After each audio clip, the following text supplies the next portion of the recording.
Bonjour mesdames et messieurs, heureux de vous avoir nombreux devant vos postes téléviseurs, vos écrans, vos téléphones, n'importe quel support. Il y a Ozolande la biso na ngongo yo na pesibinombo te bipai bozwami ngawa bino gloire boso be autre madi bosobal.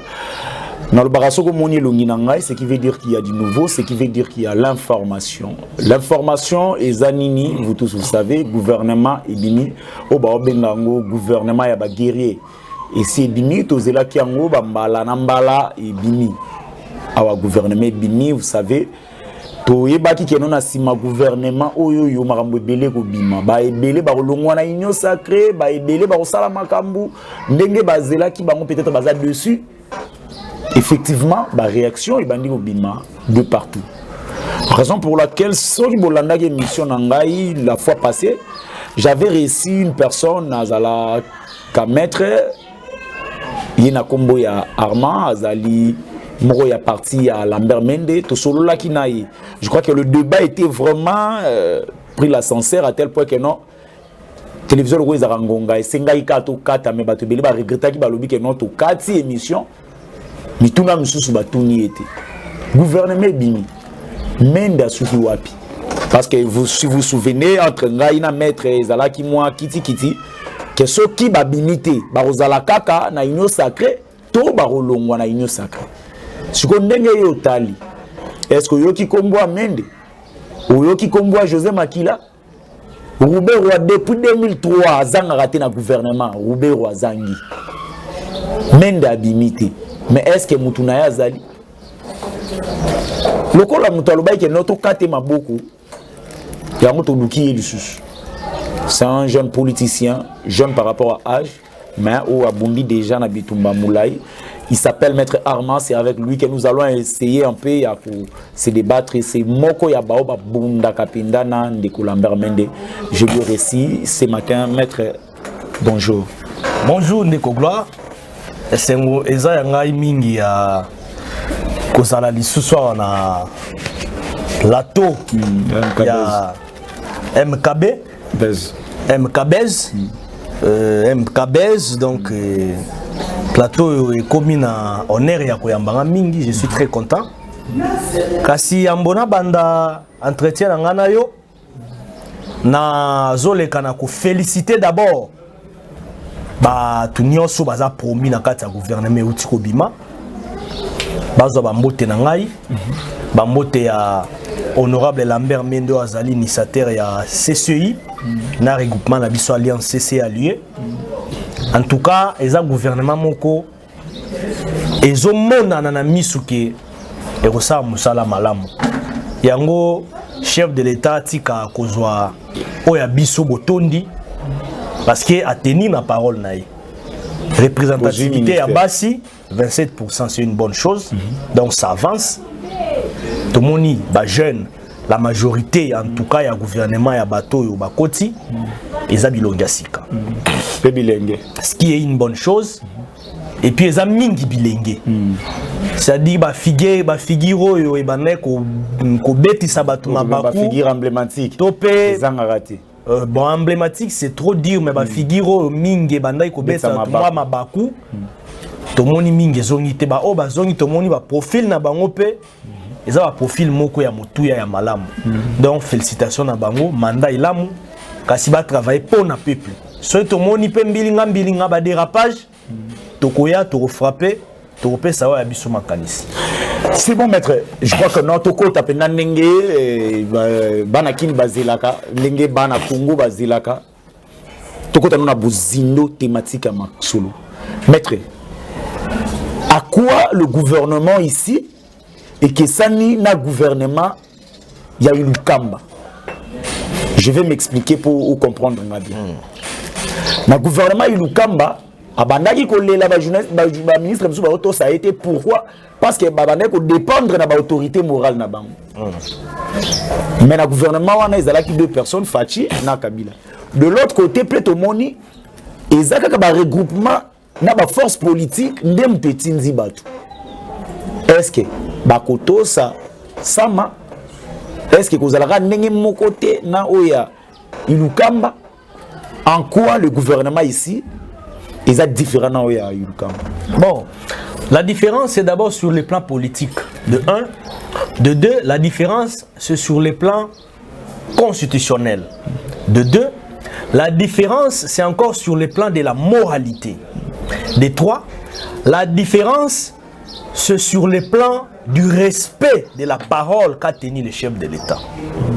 Donc, tout na et kemisa to mettre na malem de fo bana mboka basoso ya liboso différence na malem ya liboso za différence sur les plans politiques ya mi balé za différence sur les plans constitutionnels ya mi ça to za différence sur les plans ya moralité na kata moralité to moni parole au chef de l'État tenaki à respecter na o s'expliquer siko. Merci. Sur les plans politiques to uti na eleko ya coalition FCC cash. Ezaki coalition ou ezaki na fondement juridique. Il y a malamoté. Mais ezaki na fondement politique. Je vais m'expliquer. Ezaki na fondement politique parce que le président de la République, son excellence Félix Tshisekedi, est comme qui président de la République azaki élu, azaki na majorité parlementaire issue des élections. Mais azaki na pouvoir politique comme étant élu président de la République. Donc, il avait les soubassements politiques, mais il n'avait pas les soubassements juridiques. Tu comprends un peu? Voilà. Donc, il y avait déjà un problème. C'est la raison pour laquelle le chef de l'État n'a sagesse à Zalaki Nango, parce qu'il n'avait plus de choix. En tout cas, Zalaki n'a choix Moussouté à Gosala. Yango Moni, Andimaki, Kokota na coalition, na FCC. Équipe ya FCC.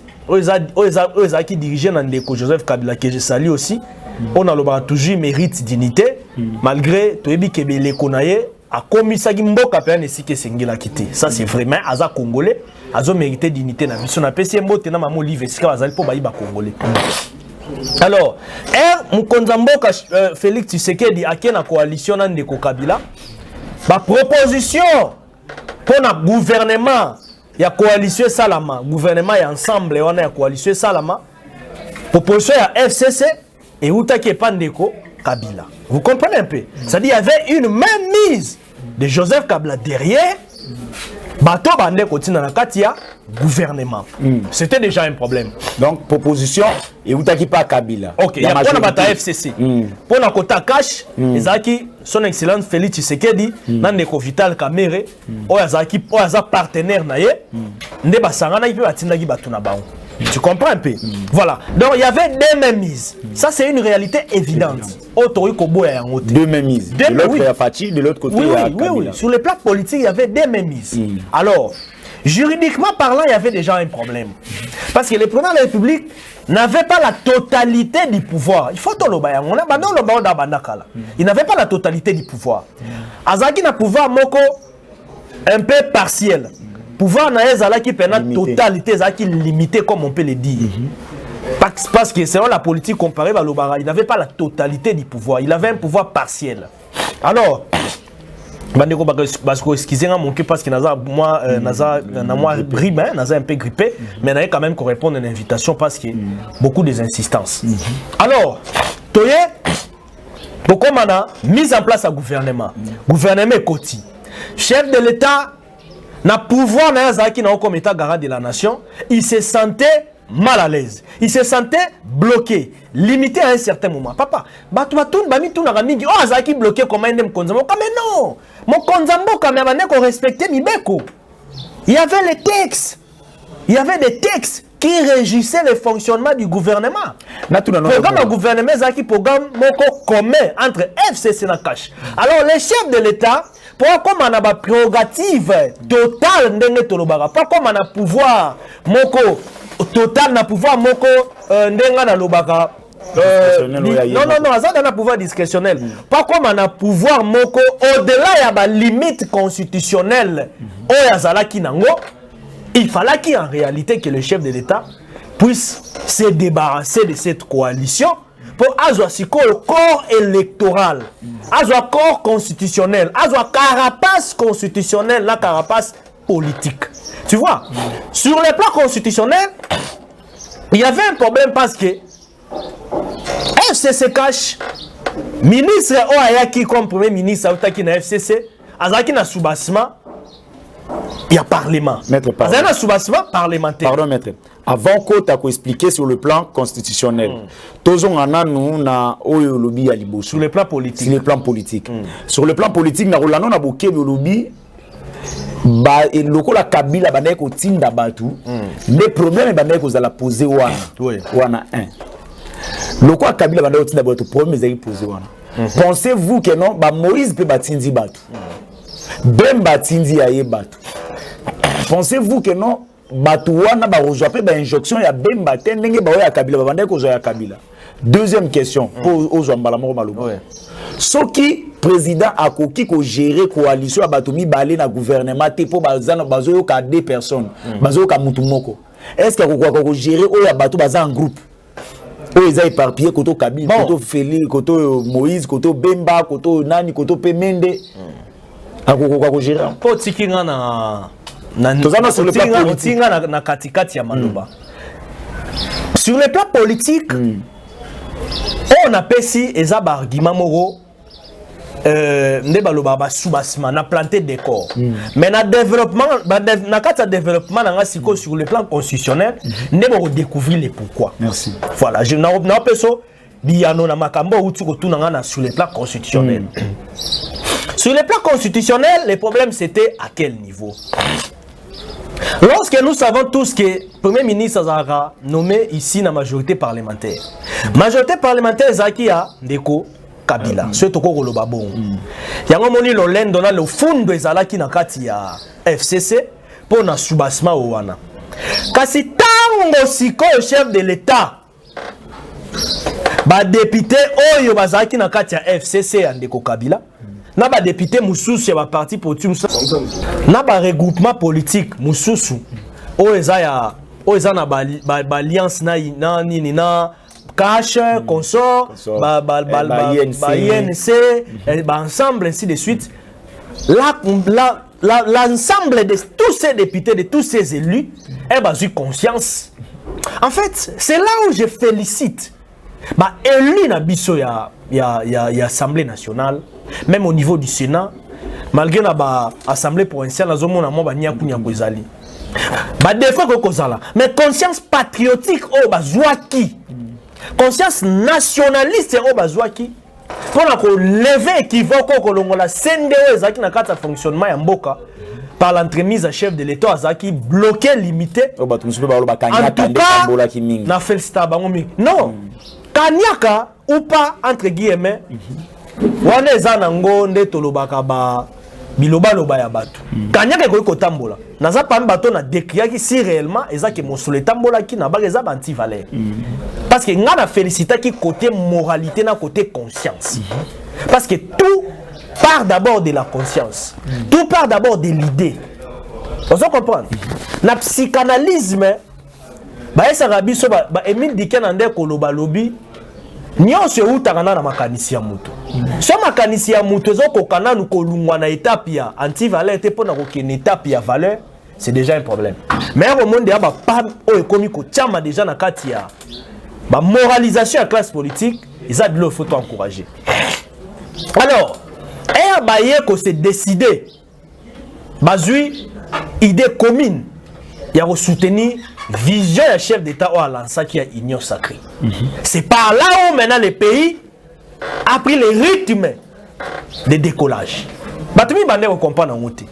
C'est par là maintenant sur le plan constitutionnel, le chef d'État a qui ce corps politique. Vous comprendre. Corps politique parce que maintenant là, nous avons une nouvelle majorité parlementaire. Nous avons une nouvelle identification de la majorité parlementaire en cours. Vous comprenez un peu?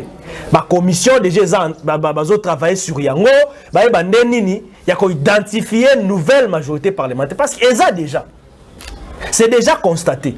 À l'époque, majorité parlementaire est qui constaté, mais majorité parlementaire est qui décidé. Vous comprenez un peu? C'est qui décidé. Parce que maintenant là, oui, informateur a raté.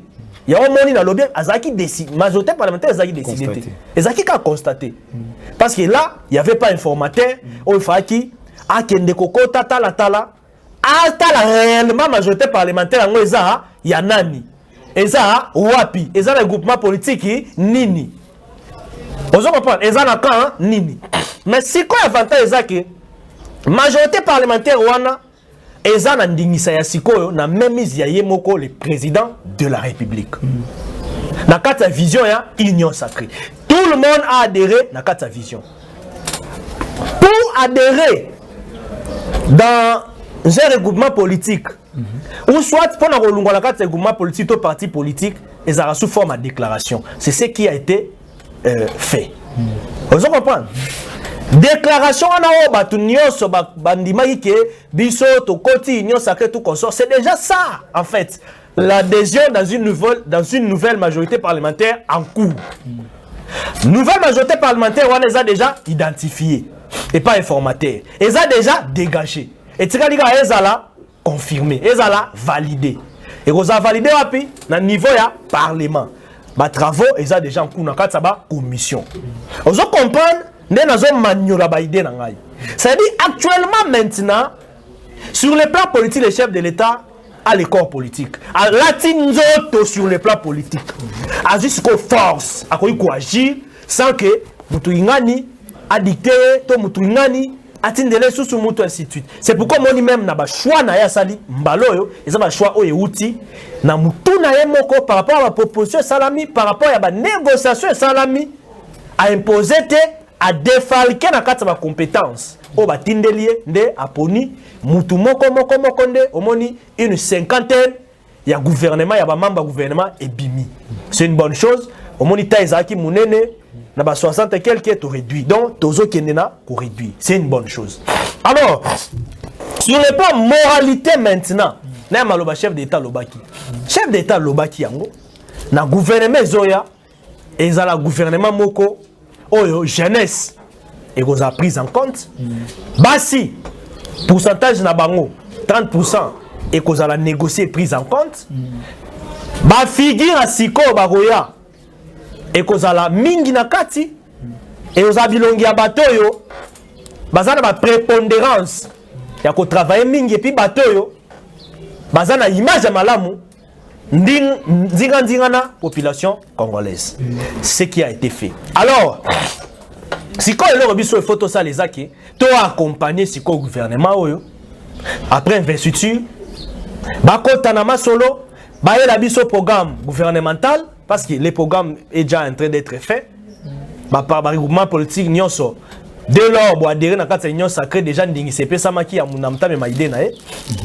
le gouvernement sera mis en place sur les plans il y a parlement vous allez investir mais si qu'on a minute baza déjà en fonction mais baza en investi maître donc ça veut dire que il faut na minute on soutenir sikoyo bato bakoti na kati ya gouvernement totika ba makambo ngai da pona koti ya gouvernement te ngai boy ba déclaration déjà to yeba tumi bazara na totika biloko tozo ya wa ba mandataire bazali ba représentation diplomatique P ezali ba entité territoriale décentralisée ezali c'est-à-dire ba biloko ebele ezali par rapport à compétence na force politique na représentativité politique na l'Assemblée nationale pour na moni même ba personnalité mususu le chef de l'État va voir ensemble avec son équipe ensemble avec le premier ministre ndenge nini batala ndenge nini peut-être komeka ko kaze ba oyo ba côté na gouvernement même na ba biloko ekoya mais kasi na lobarango souvent on ne peut pas seulement prétendre servir son pays pendant que en étant au pouvoir impérativement au sein du gouvernement non ce n'est il y a qu'à identifier une nouvelle majorité parlementaire parce qu'ils ont déjà c'est déjà constaté à l'époque majorité parlementaire ils ont qui constaté mais majorité parlementaire ils ont qui décidé. Vous comprenez un peu? Ils ont qui décidé. Parce que maintenant là, oui, informateur a raté. Il y a un monde dans le bien, ils ont qui décidé. Majorité parlementaire, ils ont qui décidé. Ils ont qui constaté. Parce que là, il n'y avait pas informateur. Il fallait qui a kende koko tata réellement majorité parlementaire il y a nani. Ils ont wapi. Ils ont le groupement politique nini. Vous comprenez? Ils ont quand nini. Mais si quoi avantage c'est que majorité parlementaire wana ils ont ndingisa ya sikoyo na même ya moko le président de la République. Na kata vision ya union sacrée. Tout le monde a adhéré na kata vision. Pour adhérer dans un regroupement politique, ou soit pour la regroupement politique ou parti politique, ils ont sous forme de déclaration. C'est ce qui a été fait. Vous comprenez? Déclaration en haut, c'est déjà ça en fait. L'adhésion dans une nouvelle majorité parlementaire en cours. Nouvelle majorité parlementaire, on les a déjà identifiés et pas informatés. Ils ont déjà dégagé. Et tu as confirmé, ils ont validé. Et vous avez validé à niveau du parlement. Les travaux, ils ont déjà en cours dans la commission. Vous comprenez? C'est-à-dire actuellement maintenant, sur le plan politique, le chef de l'État a les corps politiques. À l'atinzoto sur le plan politique.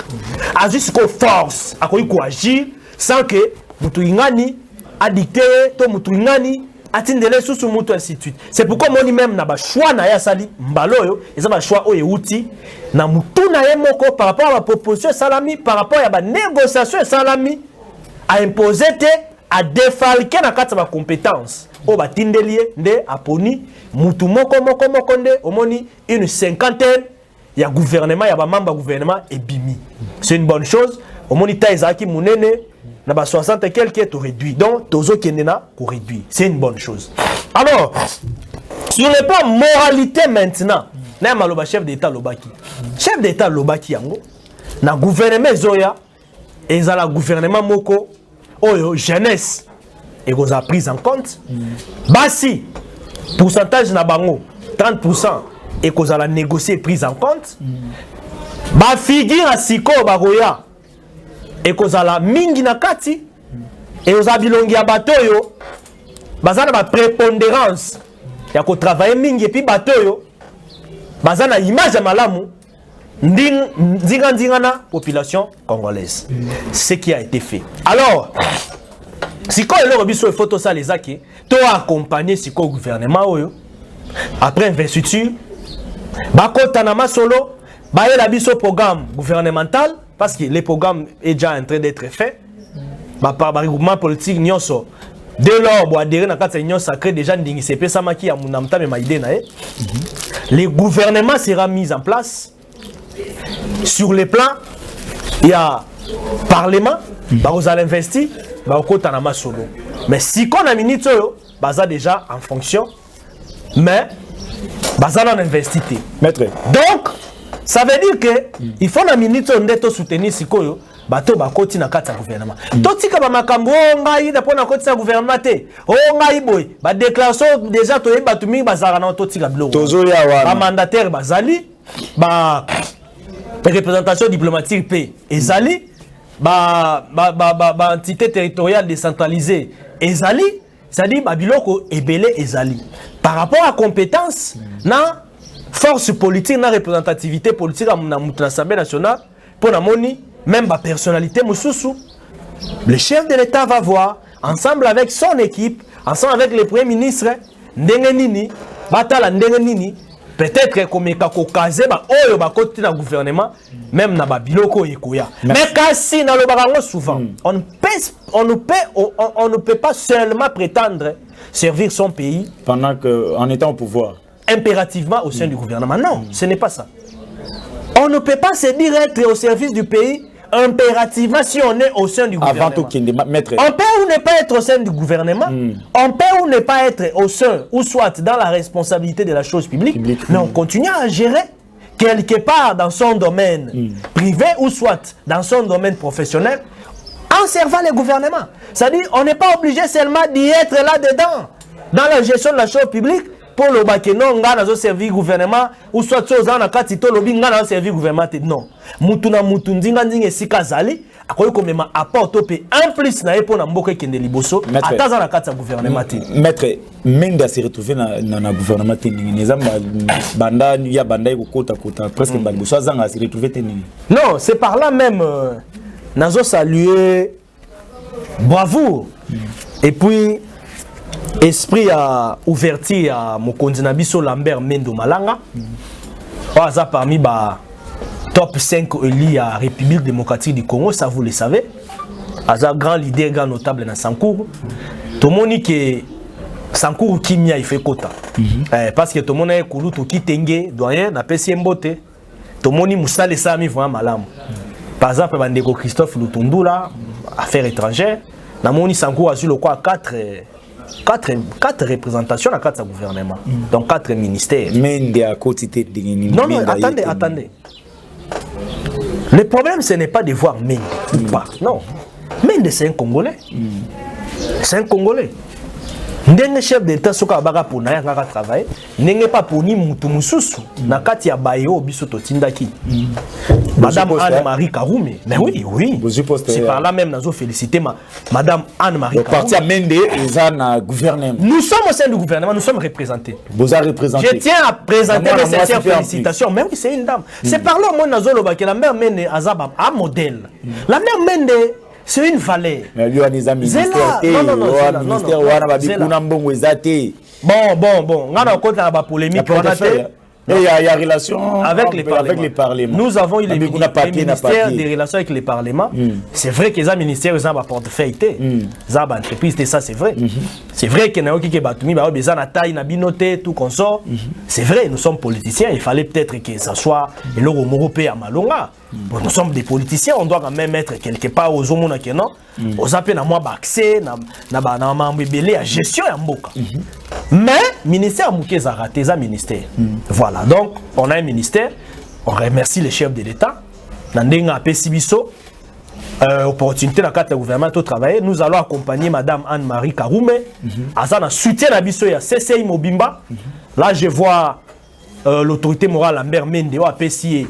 Lingisawa na pesi opportunité na pesi mokakosi mingi na pesi en tout cas matondo mingi na tata Lambert Mende surtout na ndenga zo travailler sur parité de la femme sur ascenseur ya moi si sur ndenga na kokolo ba valeur ya moi si na kata société congolaise oya uti ko le kaza ministre sortant na droits humains azape elenge ndeko André Lité Mende pe kam tatinda kié tu vois un peu donc ndeko la mère Mende en fait batu mingi nde baye baraeti quand vous vivez avec lui au fandinaye au comprendre que c'est un homme d'abord non tribal c'est un homme d'abord rassemblé c'est un bon monsieur il joue tout selon les potentialités so moninga lelo Armand akoma ko lobaboe communicateur confirmé la carte partie je suis là nazana confiance à bakondi c'est parce que compétence na ngande et beta kitolo na kati ya parti na ngai yango moni nazwaka opportunité ya koloba ba pesanga opportunité na lobela ka parti. Merci. Soko moni même de Thierry Mosene pour za na kati ligue des jeunes et za compétence na ine zo sala eta za toujours pembeni ya ndeko la mère Mende dans la Thierry Mosene pour na pesi mbote. Raison pour laquelle les vrais disciples de la mère. Raison pour laquelle je vous dis Zela na expliquer le mot. Motuna na pardon Zela. Soko tali na structuration ya CCI. Président national à parti na biso mère Moussanzu. Omer Moussanza, j'allais dire. Président Omer Moussanza, na pesi mbote, aza muta Gambandou. Et siko motolo nanga, malgré la kinois mais originaire à Gambandou. Secrétaire général à partir na biso die merci Mutombo. Aza mutuya Grand Kassai. Tu comprends l'équilibre. Président na biso Ligue des jeunes, on a toujours bâti Mosene pour aza mutama Indombe. Secrétaire général adjoint na biso Alfred Moté. Le brave Alfred Moté, un jeune aussi. Au monde de Menda ameka ko promouvoir la jeunesse. Azali Moutia Sankou. Donc équilibre géopolitique ezali. Papi Lissasi, Aza secrétaire général adjoint P. Aza Mouta côté quoi. Merci. Tu vois? C'est-à-dire nous en tout cas non, exemple pour comprendre que la mère Mende géopolitique même André Lité, le ministre sortant. Azape mutu ya côté ya Ituri. Merci. Tu vois, Azape mutu ya côté ya mutete la té. Raison pour laquelle je vous dis souvent il faut s'abonner à la chaîne pour que nous aurons des informations à temps réel. Net mutuno par exemple na tuna. Awarando zwango. Maintenant vous avez la union sacrée. Vous avez le ministère. Ce que tu veux profiter, que tu n'as pas mutuna. Maître. Baotalayo avec sincérité. Pendant que vous allez na FCC cash, bato a cash mwana ko lela ke no blocage ezo uta na FCC pendant bino bozalaki na FCC mettre kota la caméra oyebisa bato ke pendant bino bozalaki na FCC blocage nini bino bato la mer mende botiaki parce que tant on est quoi acquis FCC ça zo bloqué y compris bino bozalaki na kati caméra ngo siko boya kati inyo sacré blocage na bino ezalaki côté nini bosalaki blocage. Non, les blocages en réalité bon moi je vais beaucoup plus parler de mon parti politique parce que na yo kozwa mokumba ya FCC mo maté parce que FCC buzo bezaki mingi boye ya bozalaki pe na kati c'est qui veut dire so batanga blocage ba otanga bino pe ba FCC frustration zaki mingi considération même biso CCI on nous considérait pas trop na kati so qui inyo sacré c'est que bolinga botika la kaka na kati ya FCC. Non, on doit évoluer, la vie politique est dynamique, on doit évoluer. Ngana ko bandolo ba suma ba FCC mingi. Blocage nini FCC la mer mais des blocages na bino ezalaki blocage. Non, les blocages ezalaki personnalisé, ezalaki batu ndambo bazali na kati. Donc tu na bloquer na ndenge na kwena. Mais ezalaki biso CCT parce que CCT bino bloquer côté. Biso ya biso ministre nani ndeko André Lite. Oya za ministre sortant, ngana mona ke sika blocaki ndeko ya président de la République te ya nde osama mosala ndenge singela ki bato misusu kande bandai ko bloquer. Oui, na mona ki te otikalaki ko bloquer. Malgré na okai bato mingi bandai ba koloba ke bilan na ye bilan ndeko André Lite azaki ministre ya droits humains na kota na biso bandai koloba ke bilan eza mitigé bilan ezalaki pena négatif. Yo moko moni yango nini? Bana kokota. Bango ba ko ba yo moko antake na mona ki bilan. Non non ngana kokota ba polémique ante wana eza batu ndenge bande ko pesa biso ba rapport. Moi personnellement moni te ke wana pe moko wana eza pe moko ba blocage. Lobi à l'époque ya batu misusu doka ba mariage mushebe ko ba saki bien ye bilan ezalaki moins négatif bon. Je sais pas. Moi je n'étais pas dans son cabinet. Je n'étais pas dans son cabinet.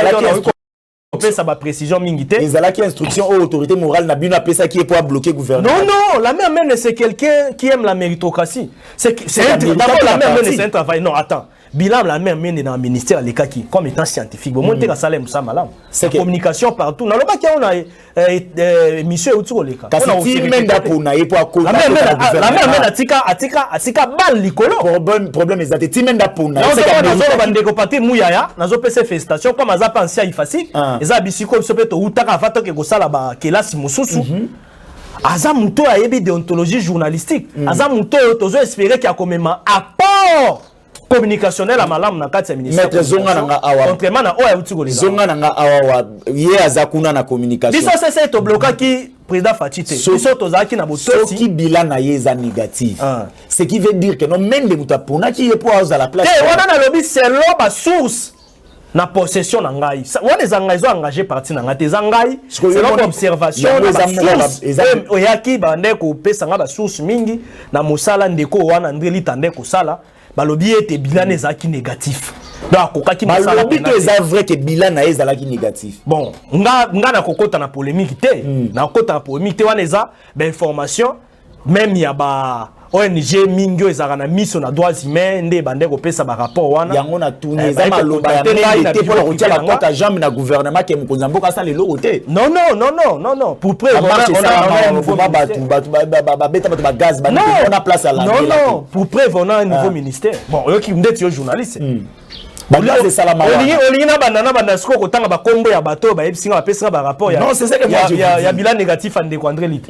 Na kotanga ba komba bato te, na kotanga ba komba ba organisation na te. Motuna na ngeza kaka ke non, est-ce que ça moko ya ba blocage on est ko akize bino tango zali na FCCT? Non, FCC était global. FCC était kako tchango na mutu ya CC. FCC était global, c'était vaste. FCC c'était Nimi. Yenda bande ko manipuler nyonso na ba shadari batwana nyonso zo mo. Lokozo boya ko bamnini ya mabe o Menda zaki kutu te na kati ya gouvernement. Il était observateur avant dit ti ba ko nommer na LMC. Je salue le chef d'état pour la nomination ande comme la mère men autorité morale na biso na LMC PCA. Ndazo sa musana malam to moni na ligne maritime ba navire ezoya ba contrat malam ezo salama donc makama malam ezo salama na ndingisa ya chef de l'état ndenga zolinga côté maritime na biso kende liboso pour na intérêt à citer déjà maître le roi yo boye ba mabe bino bosala na FCC pendant que vous allez na FCC nini ya malamu bino bosunga ki na FCC pendant que vous allez na niko esunga on a beaucoup contribué personnellement de la mer personnellement de la mer personnellement de la mer nazaki par ba classique ya FCC oyo ba bande ko linga buzoba oyo yako ba ministre msusu basala ma contre makamba chef de l'état ba telemela kaye azaki parmi bato bande ko prodiguer ba concert malam na kati ya FCC na conférence des présidents mais ndeko la même azaki na coordination ya ba dirigeant FCCT azaki simple membre président ya conférence des présidents na kati ya ba regroupement politique ya FCC en tout cas alors azaki parmi bato bande ko ba décision te na kati ya FCC mais il donnait des conseils il prodiguait des conseils vous savez que la même c'est quand même un classique dans ces pays il a beaucoup fait Mbanda depuis la conférence nationale souveraine Minda Sali Mingi abundi bitumba mingi l'opposition na ba kondo Etienne Tshisekedi wa Mulumba oyebi ke Mendaza muto abundaki mingi ti lelo ndenge aye akomina ndeko Kabila et puis lelo toza na kata union sacrée télévision zangonga maître mutuna na nga suka qu'est-ce qu'on peut attendre na gouvernement oyo loko esengeli tozela ezali social ya congolais ebonga parce que ndeko na ngai social à Congolais ndeza socle de développement Congolais il faut aller bien l'autre zomo n'a pas siezali chômage emploi ba jeune est na biso ya mboka bitumba bazobo ba mama bien que intoxication kotima c'est par là je vais lancer un message il y a conscientisation et il y a conscience patriotique bande ko na biso mingi ya ba journaliste tozomoni bango ba Peter Chani tozomona bango na ba misusu soki ba Élysée Odia tout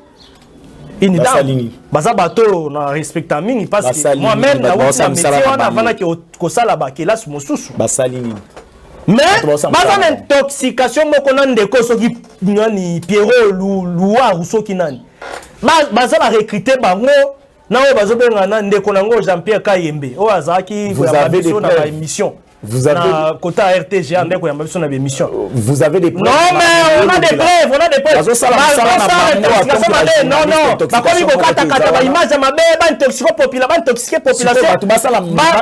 ba désorienter population ba pesa image le quoi que chef d'état ça le remonter pour na est pendant que to yebi que groupe armé na biso so équipe même ba localité mususu ba kondana rabino c'est ça bolingo zo makambo bo même makambo zo sala na est armé na biso zo encourager ba ça musala mais problème c'est que faut ba tande bozui ba tia moyen na armé na biso pour être ba traquer ba kimisa ba groupe rebelle to équipe ba localité na biso toyebi ki ADF ebanda lelo te toyebi ki ba groupe rebelle wana ebanda lelo te ebanda depuis époque ndeko Mobutu makambo ba Félix là de groupe armé te ba komi ko zwa ba la tsango na mutu ndeko Félix on dirait que ba intoxiquer population on dirait que na eleko tout est noir on dirait que Félix Tshisekedi azo sala eloko moko te ndeko wana ba na kata déontologie journalistique non soki balingi ba comme un politicien batika métier loko la biso basala kelasi mosusu ba na kati ya ba parti politique ba luka pouvoir na lancer message on a patriote congolais balanda bilobela wana te balanda intoxication wana te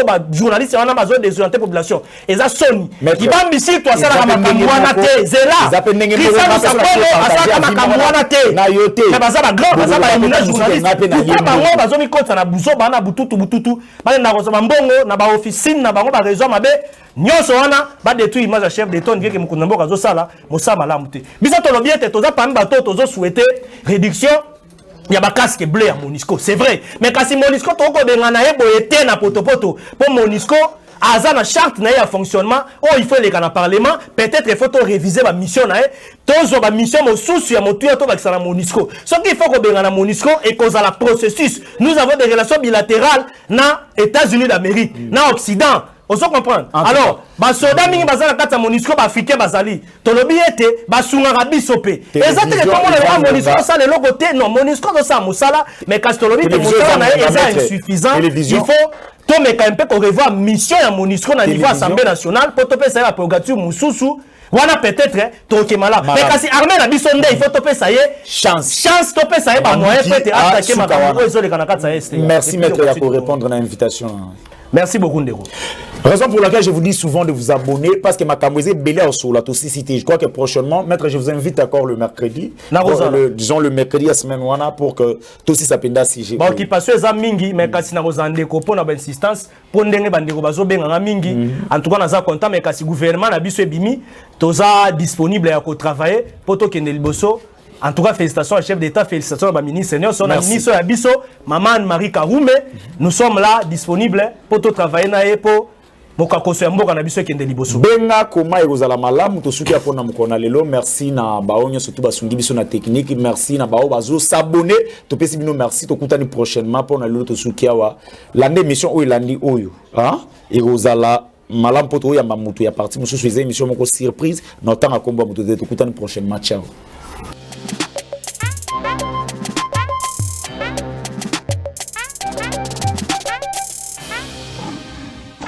Thank you.